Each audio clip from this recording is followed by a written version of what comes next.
When I talk about Silicon Valley, what's the first thing comes to mind? Is it shiny offices with Google and Facebook and venture capitalists and seed funds and pitching for millions? What do you think about when you think of Silicon Valley? You can have any life you want to. Choose to build something cool.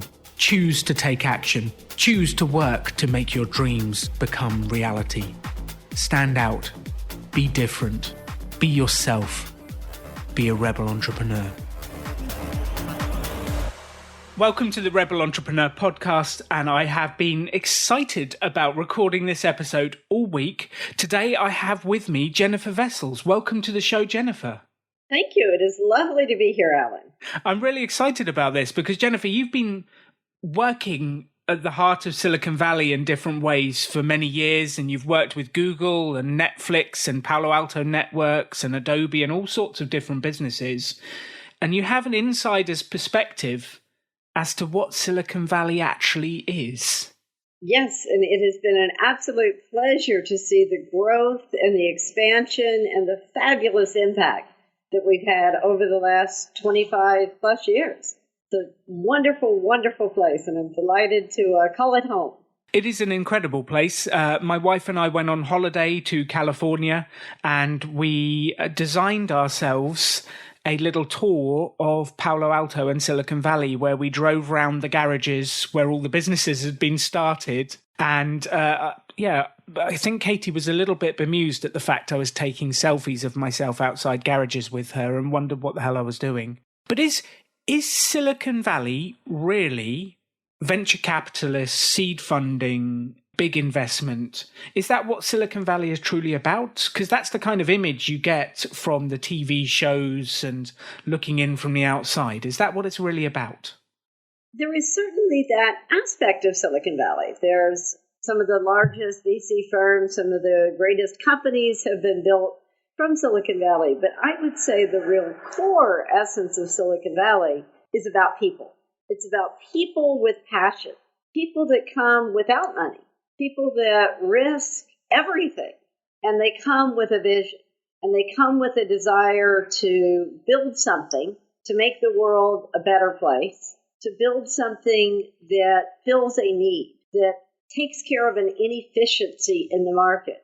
And they work together with other equally committed people to collaboratively define what that something is, test it in the market, gain support from others around them, and begin to bring that vision and that passion to market. That's what the core and the essence of Silicon Valley spirit and culture is. Once they have reached a level of success, then they take that next step where they begin seeking, maybe it's angel funding from others that have done that.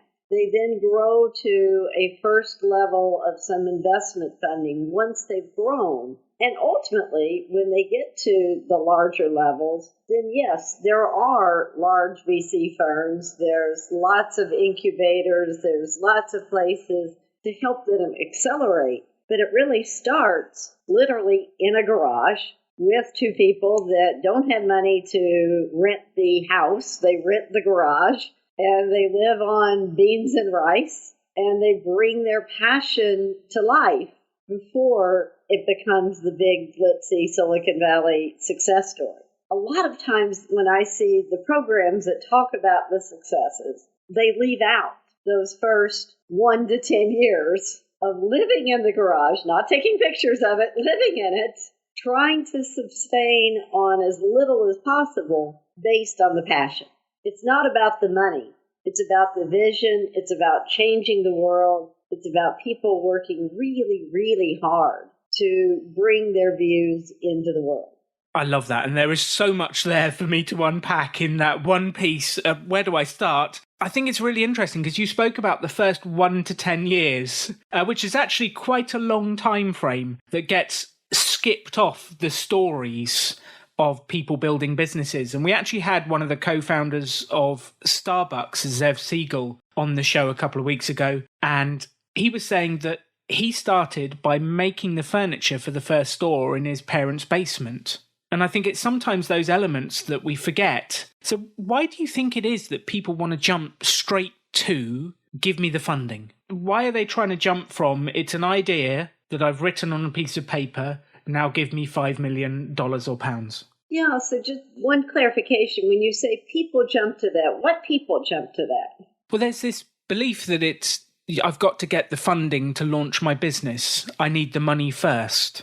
And that's one of the things that we encounter a huge amount at our business, Pop-Up Business School, is people coming to us. And the first question is, where do I get the money? Not how do I launch the business, not how do I get going, but where do I get the money? That's a great clarification, because while Silicon Valley is my home, I have spent a lot of time living and working in other parts of the world, including in Europe, where I basically have divided my time over the last few years, working with tons of small businesses, but also larger businesses around all of Northern Europe. And I find outside of Silicon Valley, outside of America even, for example, in Northern Europe and the UK, I find there is a perception that I have an idea, now somebody needs to give me money to fund it. And personally, that's one of the things that kind of makes me crazy.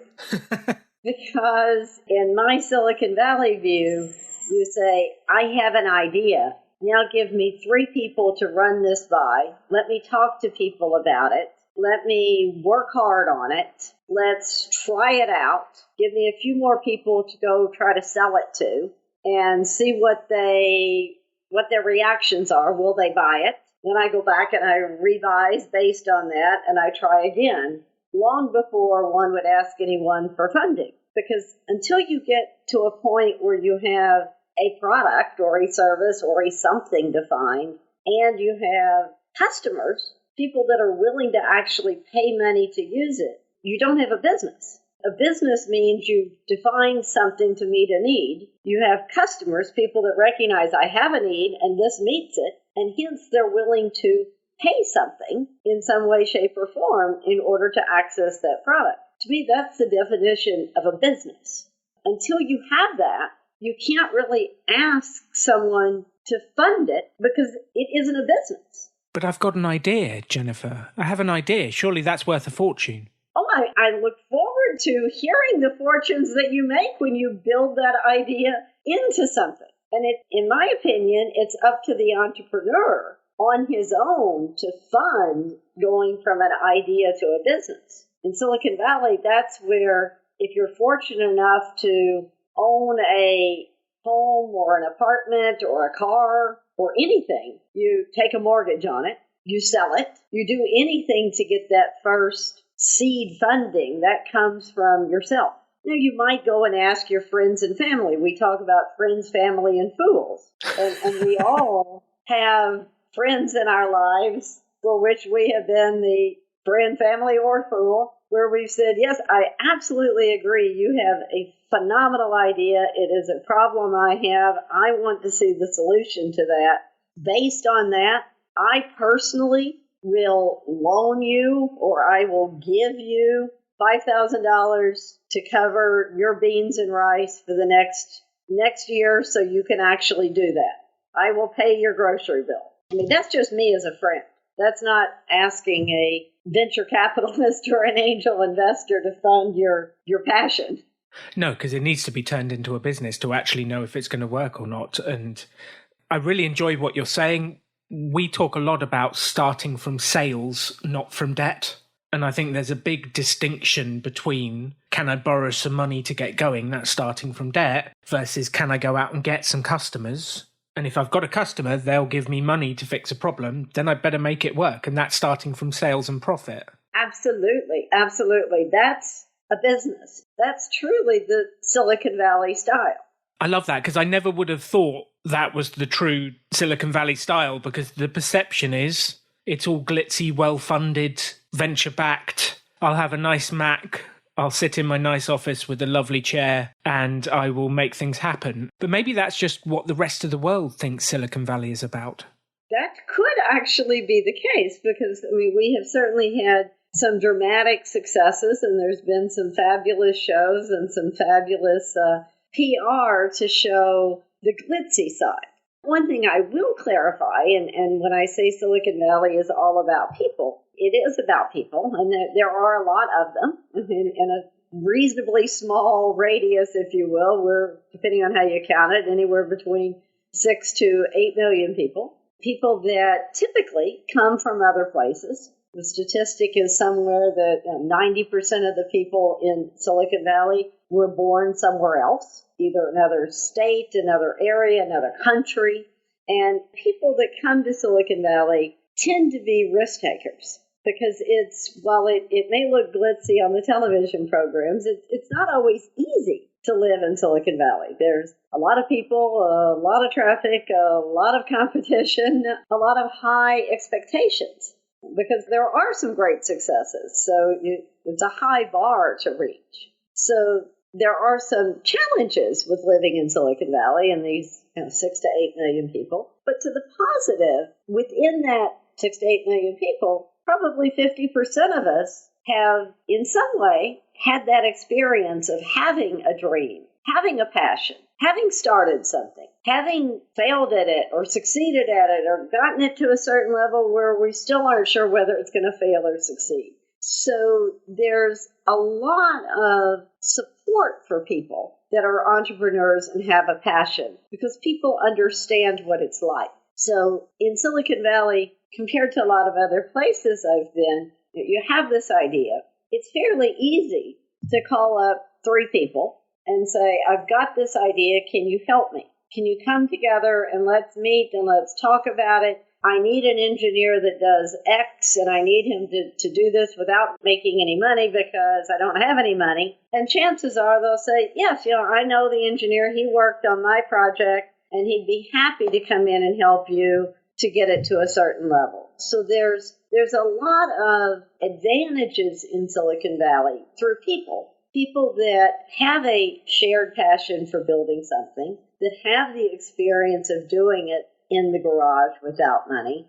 And so that's kind of that first step for the entrepreneur is reach out to people. And it's not asking for funding, it's asking for help. It's asking for input, resources. How can I get this going to start with before getting to a level where you've gone from idea to, I think it's becoming a business. I've got people that say they're willing to pay money for it. Then you kind of go to the friends and family and then work your way up. So I love that. It sounds like, Jennifer, at the core of this, it's defining what that passion and purpose and the thing you want to change in the world is, and then pitching the vision to get other people excited. That sounds like that's the very core first step for people. Absolutely. And I will also just note that in that vision, you must be very clear as you start pitching it to people. You must be very clear about the problem you're solving.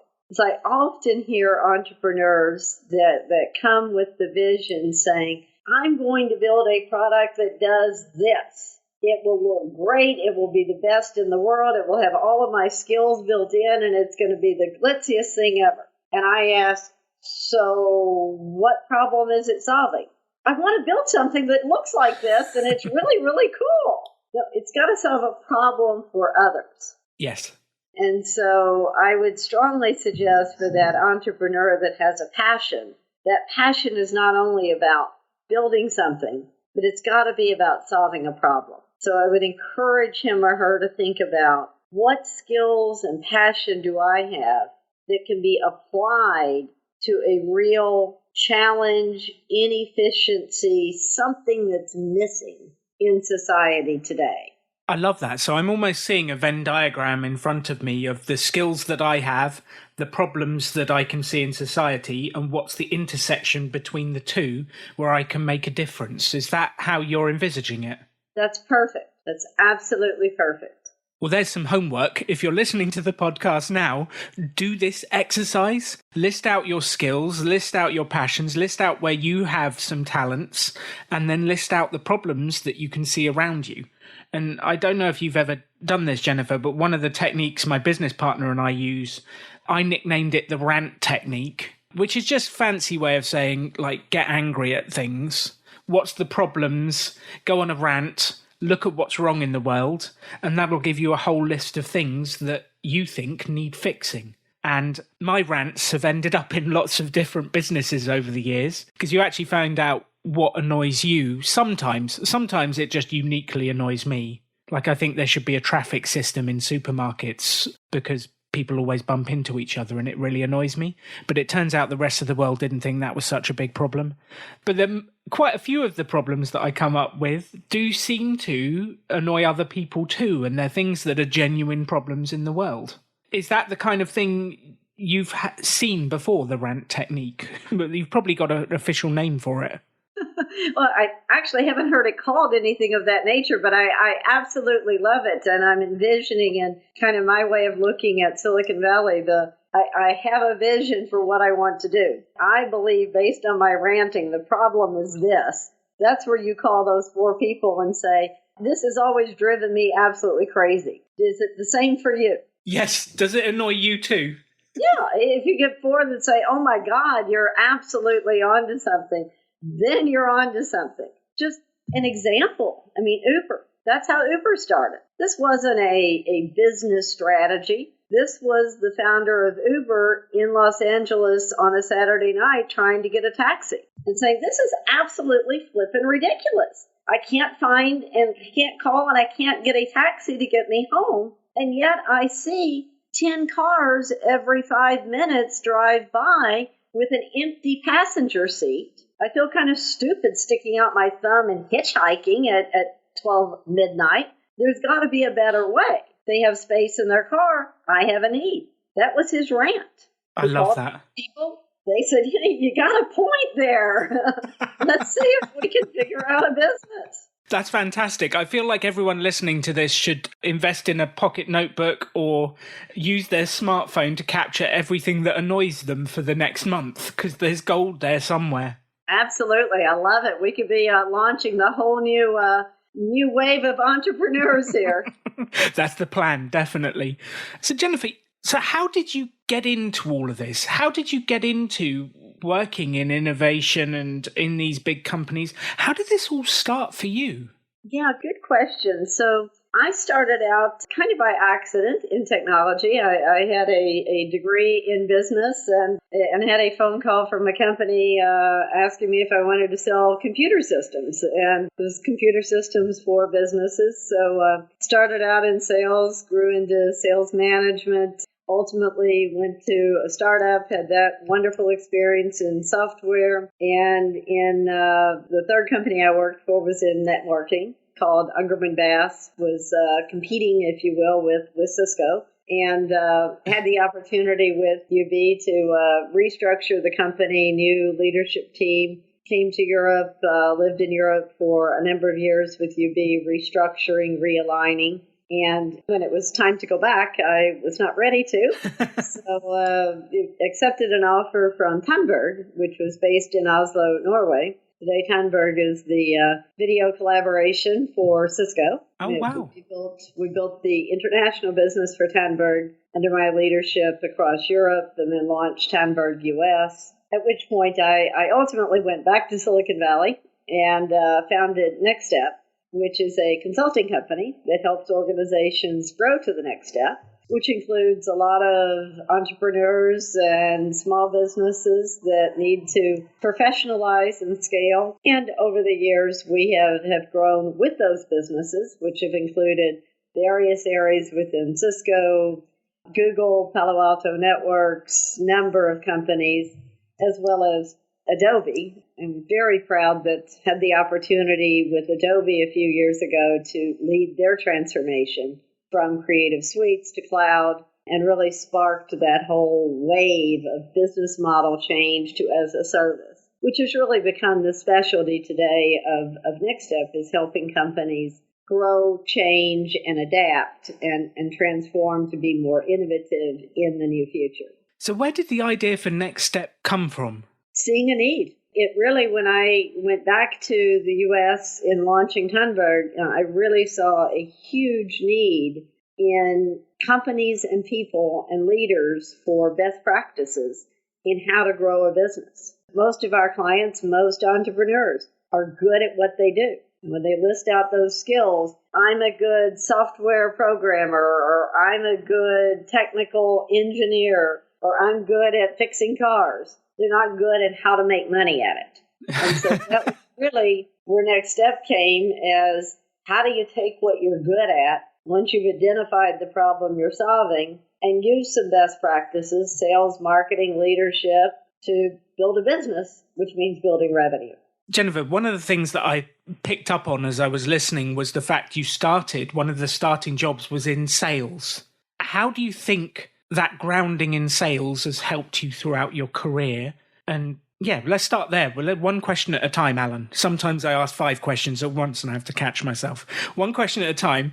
Do you think that helped, the grounding in sales? Absolutely. Absolutely. Because at the end of the day, whatever job title we have, we are all salespeople. And I say that in that, to me, what sales is all about is about understanding people's problems, and it's about listening, and it's about exploring and creatively endeavoring to find and provide solutions to problems. Sales is not about pushing your idea. It's not about saying, I've got this glitzy thing, do you want it? Sales is about going and asking people, what are your challenges? What makes you crazy when you go in the grocery store? And then going back and seeing if you can meet their needs. I love that. And sales has been one of the things that I was most scared of when I started up, but having learnt is one of the things that I know has made the most difference to my life, my businesses, and everything I've been doing. An entrepreneur who's great at the idea, do they learn sales as they're going? Should they learn sales, or should they focus on what they're doing? How do you see that element?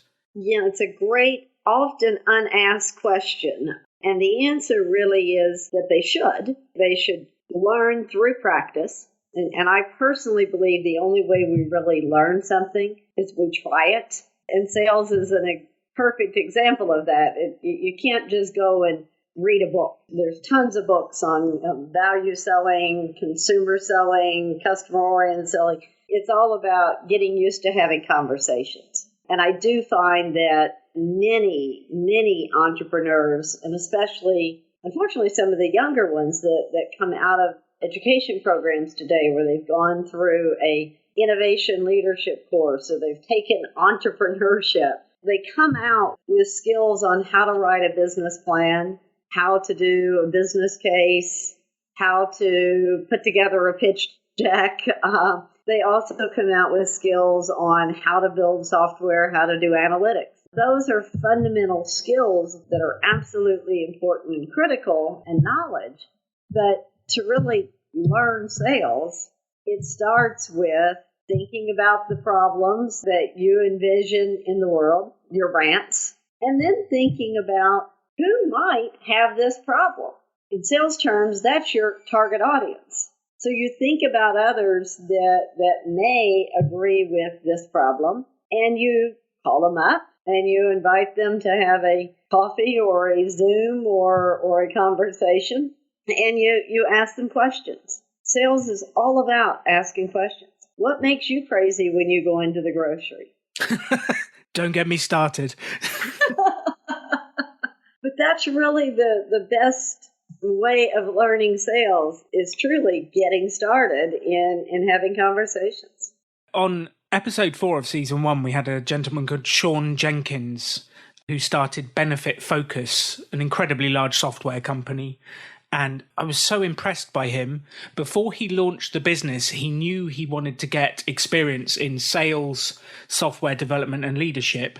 And he actually went and got a commission-only job selling photocopiers as his way of learning sales. Now, talk about throwing yourself in at the deep end. But he did that, and the commissioned-only element for him was very important, because there's the motivation to get out there and actually learn sales. And he said it was particularly painful, and I did the same thing. I had a photocopier sales job that was particularly tough, and it can be a ruthless industry, which I never thought photocopiers would be ruthless, but it can be. What's the best way for people to learn sales?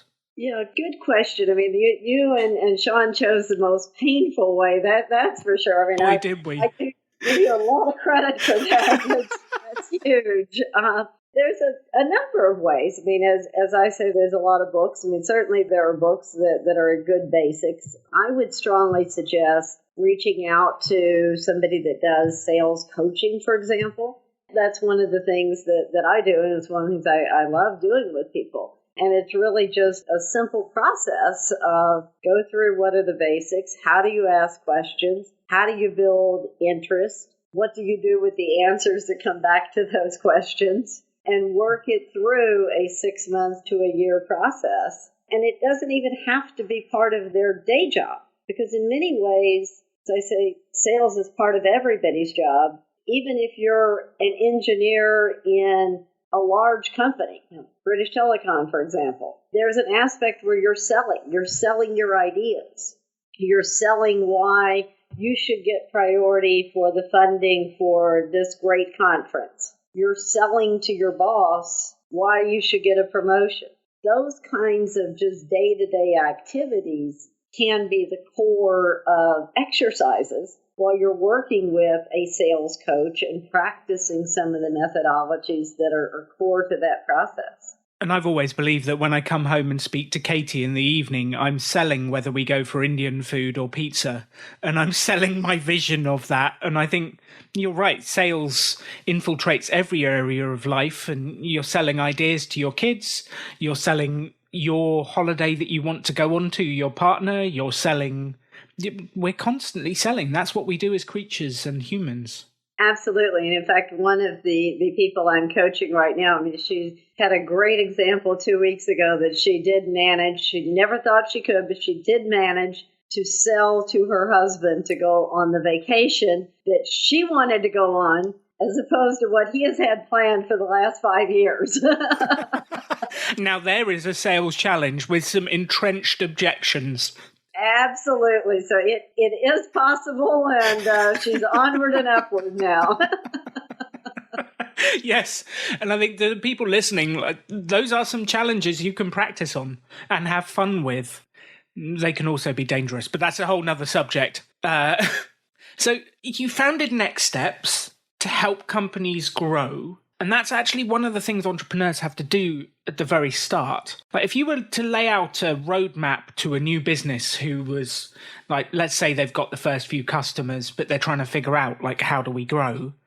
What is the roadmap to growth? Yeah, the first thing is to really look at those first customers and analyze why are they customers and what are the similarities, what are the differences. And when you determine those similarities, the first thing is to really look at and honestly ask yourself, are there a lot more customers that meet these criteria? And if so, then let's put a strategy and a team in place to go leverage that and identify way more that look like that.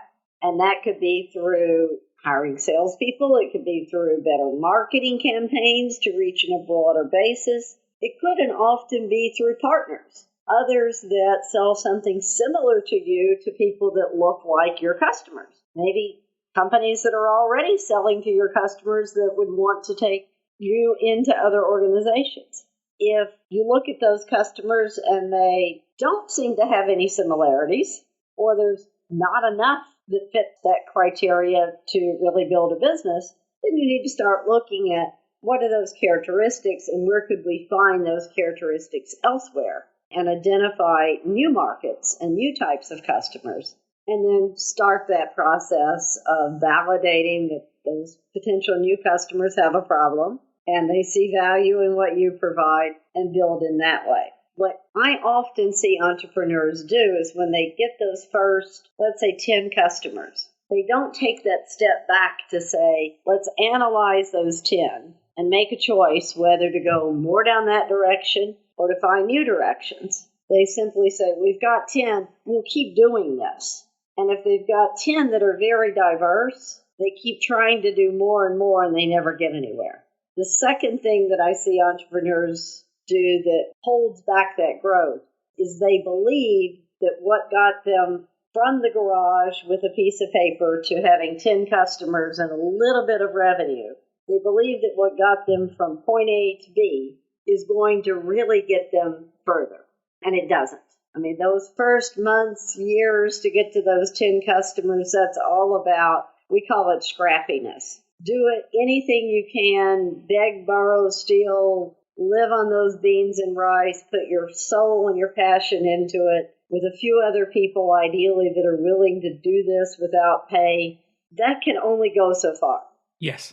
And so when you get those first 10 or 20 or whatever the number is, then it's time to take a step back, think about now, not only what customers do we need and how do we reach them, but what do we need as a company? Because now we're kind of starting to look like a company. So we might need to go out and find other skills that we can bring in as leaders or salespeople. We need to kind of professionalize how we do things. And that's often where we come in next step is when they get to 10 or it can be 100 customers, kind of that 2 to 6 million US dollars in revenue. What got them there is not going to get them beyond. It's a critical break point that they need professionalism. They need to really look at how to move forward. And that's a lot of our business with those small to mid-sized companies. I love that you say 2 million turnover is a small company. I think a lot of our listeners would be thinking, 2 million? That would be my dream business. I guess, where do you know where you're at on the entrepreneurial journey? And how do you know when to professionalize? Because I think there's an element that a lot of people try and professionalize or perfectize. I don't know what the word is. Make perfect their offer before they start. Whereas what you're saying is start and then professionalize later. How do you know where that is? And what are your thoughts on that? Yeah, there's really not a set cut point, if you will, because every business is different. But the professionalization, that's such a word. Let's just make up a load of new words for this. I love this. Sounds like a great idea. To professionalize, you really shouldn't even, in my opinion, think about that until you get a reasonable bulk of customers that are paying money. And that can be, it could be 10, it could be 100, depending upon the level of money and the level of impact that you're having. Ideally, if it's something as a service, which most businesses are today, you not only have customers that have signed up and they've gone beyond the trial, so they're out of the freemium and into the premium. Ideally, you have reoccurring revenue. They've renewed. That says you've got a business. So that's interesting. That is, I've launched, I've got some customers, and they bought twice. That says you've got a business. So that actually is the bit that you go, they bought again. They must like it. Which I think sometimes I look for these distinctions and these points on the business journey, because one of the questions we get asked is, I've been at this, you said 1 to 10 years in the garage. I've been at this. How do I know if I'm going the right way? How do I know if I'm should I keep going? Should I quit? Should I test another idea? I think it's a really important piece of when do you quit and when do you press in? Mm-hmm. As long as you have customers that are buying, and if you're in year 2, they are renewing, then you're moving in the right direction. You can start at that stage to analyze, is there commonality between these customers? I.e., that says you really have a genuine business going, if there's commonality. If they're all over the map, you've got one in Sri Lanka, you've got one in Singapore, you've got a 15-year-old child in Sao Paulo, you've got a student in Norway, and there's no commonality, you probably don't have a business. You probably have some random coincidences with people that believe in your rant. So you kind of look at what you've got of customers to gauge, are you going on a path of a real business solving a real need for a true target market? If you're going in that path, then keep going. And when you get to that point, and I think most entrepreneurs in their heart of hearts, they know when they get to a breaking point. Is it 10? Is it 100? They're sleepless at night. Their friends and family are getting tired of hearing only about this business, that things are going. That's time to take that step back, say, okay, now we need to really think about professionalizing. Let's go to those friends, family, and fools. Let's maybe call up our buddy down the street that I know he sold his business 2 years ago and he's got some money still from that. Maybe he'll be an angel and he'll jump in and help me with some seed funding, and he'll sit here at my kitchen table on Friday nights and give me some guidance. That's when you start to engage, in Silicon Valley terms, the angel side, when you validated there's something here. And those angels will help you, along with coaches or others that may be there to support, can help you define how to professionalize. I love that. And just for the audience, I'd really like to highlight what we've said here is that validation comes through sales. True validation comes through repeat sales. And then once you've got those sales, do you then go and talk to the angels and the investors and the other pieces? Not the other way round. It's the sales that drive these things. And I think that's critical. And I think that's something that there's an order to these things. And if you get the order right, the magic happens. And if you get the order wrong, you end up stalling along the way for many years. I know because I have. And there is an order to these things. Sometimes in my early days, in my desire to be successful, I would try and shortcut the process to be able to get to the bigger steps as quickly as possible. But there is, you need to take the steps. You need to do the sales and the pop-ups and the different things along the way to prove it works to then get going. So Jennifer, like the work you've done with these people in Silicon Valley, what have been some of the things that you have tried that created unbelievable successes that you weren't expecting? Like you had a go and you went, we did this. Oh, wow, that worked. We should do more of that. Have you had any of those that you've tested over the years in different ways? Yeah, in lots of ways. I mean, for example, kind of on a big scale is the work that we did with Adobe. And that's just, it's a great success story with a lot of the entrepreneurial style in a big company, in that if you think about Adobe's past background for 20 years, basically their business model was defining a perfect set of software, 18 months to develop it, perfect it, make it absolutely beautiful, release it as the new release of Creative Suites. Very much perfected, very professional, very repetitive, that every 18 months the world would embrace the latest version, etc. All of which was great and wonderful until we hit the recession in 2009 when companies were not willing to stop the world in order to buy pretty software. So yes, let's not renew those licenses. We need that money. Exactly.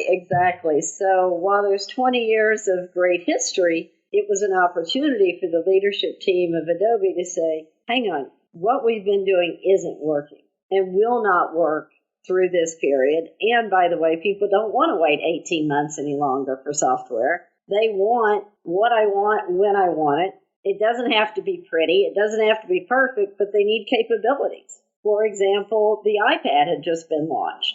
People wanted to use Creative Suite's capabilities on the iPad. No time to make that perfect. So, we, Next Step, were involved with Adobe in those periods in a lot of different ways of growth, and had the opportunity to work with the leadership team and take a step back and say, okay, let's go back to the drawing board. Let's look at what are the problems and the rants that people have. Problems are we need new features immediately. We need to be able to use our capabilities anywhere from any device. We don't need to be tied to a system. We don't have money to spend $2,000. We need to be able to pay $50 to use this capability for the next month. So it was a great opportunity to redefine, through understanding the problems of the market, redefine what should be the go-to-market. And that is what led to Creative Cloud, which was really the beginning of the great success story of Adobe and moving from perpetual software to experience. And literally the stock went from, I think it was like $19 a share at the lowest point to, the last I checked, it's over $400 a share. And that's, in essence, 10 years later. That's not a bad return. No, it's not a bad return. And honestly, I can say while Adobe was a well-funded, highly functioning professional company, that period, those 10 years, were very entrepreneurial.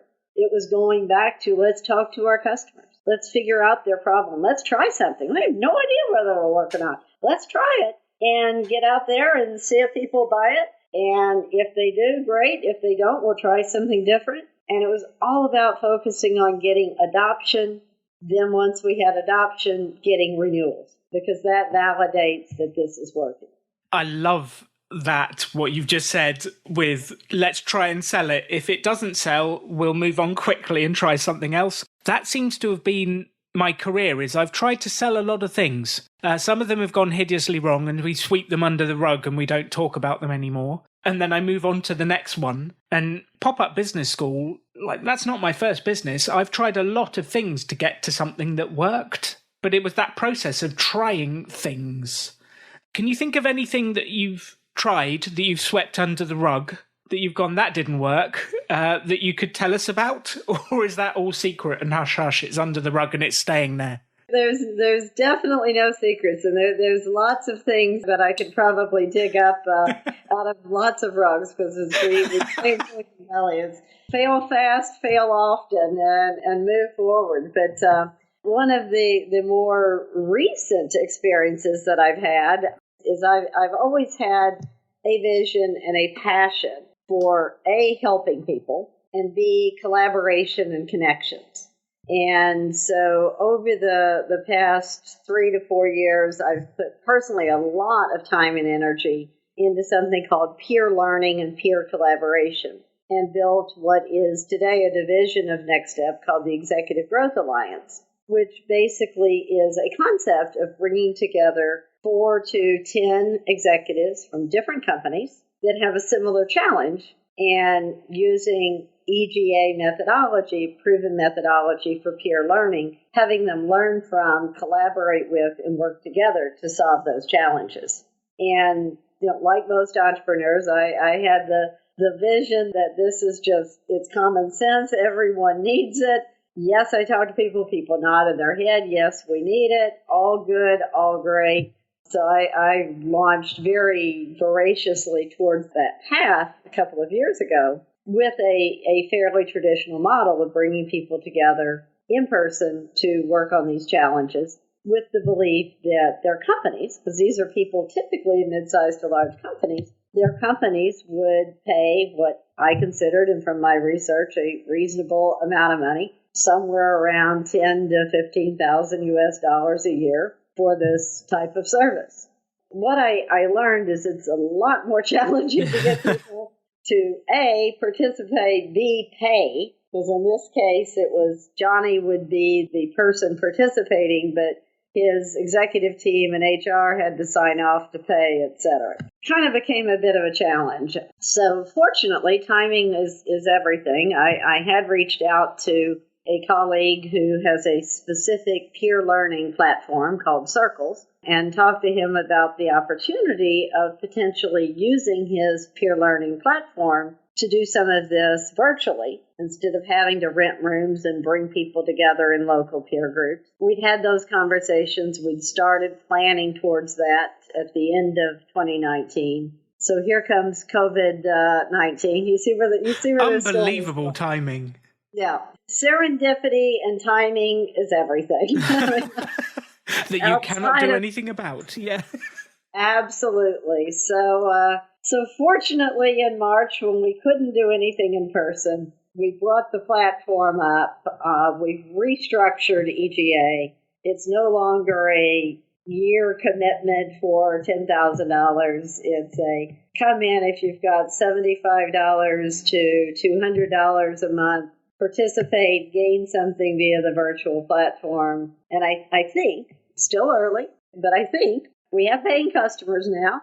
We're not yet at the stage of renewals, but I think we have something that may turn out to be a business. I love that. And I think this is a really important piece, that we all go through these phases whenever we launch something new. And I launched the first season of Rebel Entrepreneur recently. and then was thinking, are people going to come back for episode 2 and episode 3 and episode 4? And thankfully, the numbers have been good and they keep coming back, which has then inspired me to press on and deliver more and more and more. But I think just because one has been successful in the past doesn't mean you get a bypass on going through this process every time. And if anything, it might even get a bit more painful as one gets older. Older and kind of you become a little bit more cocky, for lack of a better word. Well, of course I have done this before. Of course it'll work. No. The world has changed. The market has changed. People have changed. Never assume. And that's how you stay relevant, is by going out and testing these things and having a go. And then you've got a whole bunch of new stories to be able to tell and experience, and maybe a new business as well. So Jennifer, where are you heading next? Because you've built Next Steps. You're launching this new business. Where are you heading next? What are you working on? Yeah, good question. I'm putting a lot of energy into EGA. We're launched, but we need to get it to a real business with those renewals. So that's a lot of my time and energy, as well as continuing to support Next Step very much. Where I really see long-term, in 5 to 10 years, my greatest value is giving back to society. And kind of back to my vision, helping others achieve their potential. And so I absolutely love things like these podcast ways to coach entrepreneurs one-to-one, to do workshops with people that are starting out, to speak virtually or in person. So I've just recently launched my own website and brand, if you will, jennifervessels.com, that talks a little bit about the various things that I've done, and would really embrace anyone that comes there and wants to reach out and have a conversation. I love that. Thank you so much. It has been a true pleasure having this interview with you, and the ideas that you've shared, and the energy, and breaking down the myths of what Silicon Valley is and isn't, and how businesses operate. It has been so much fun. Thank you, Jennifer. Well, thank you. It has been absolutely fun for me, and I encourage everyone out there that is listening to get started. That's what we do in Silicon Valley. Get started. Look at your skills. Look at the problems, your rants that you believe in the world. See where you have something that's a possibility. Call people. And then sell it. Yeah. My closing thought for this episode for you today is sales. It all starts with sales. You need an idea, obviously, but you've got to sell something. Until you sell something, nothing happens. You don't have a business. If you sell something, you have a customer, you have a business, you have cash flow, you have money coming in. Sales is the foundation of all of this. So if you want to build your business, if you want to grow your business, where else would you start than sales? You've got to sell it. Yes, market it. Yes, sell it. Yes, get it out there. Yes, working on making it the best you can. Sales is the key element, and both Simon and I have discovered over the years that there is a direct correlation with how much we have studied sales, how much we have learned to sell, how much we've learned to connect and to be able to find out what people's needs are and then help them get that. That is what's made a difference in our business's size and, in the end, our bank balances. So if you want to grow a business, you want to help people, then learn about sales. That is what I would love you to take away from this. And we need to stop, as a group, being afraid of sales, because actually, sales can be an ethical thing. Sales is about finding someone who's got a problem, uncovering what that problem is, and helping them overcome it by selling them something. If they don't have the problem, don't sell them something. Learning how to sell ethically, how to connect with people, and how to overcome the problems they have is the way to make money. And one of my favourite quotes on this subject, which is actually from Zig Ziglar, is, "You can have anything you want in life if you help enough other people get what they want in life." And that is sales. So what I would love you to do is get out there and sell. One other thing I did want to mention at the end of the show today is you'll notice that some of the episodes I'm recording and I'm saying I'm in Leipzig in Germany, some I'm in the UK, some I'm in Mexico. I'm not actually travelling around that quickly with Katie. I've been recording season 2 for the last 6 or 7 months, and I've been slowly recording the different episodes in different locations. The date today is February the 18th as I'm recording this, 2021, and I am actually in Mexico, and I probably will remain in Mexico. We're in Puerto Vallarta by the beach. It's stunning. We'll probably remain in Mexico for the next 5 or 6 months whilst we wait for the pandemic to ease before we can get about with our travels. But I just wanted you to know that because it'll be a bit strange. Like Alan's in Germany this week. Next week he's in England. Next week he's in Mexico. The episodes have been recorded in a different order and been released in a different way. And if you happen to be in Mexico and want to have a coffee or hang out, that would be amazing. Or I shall see you when we're able to actually do meetups after this pandemic is done. Thank you for listening to The Rebel Entrepreneur. Get out there, sell something, build your business, and make your dreams come true. You can have any life you want to. Choose to build something cool.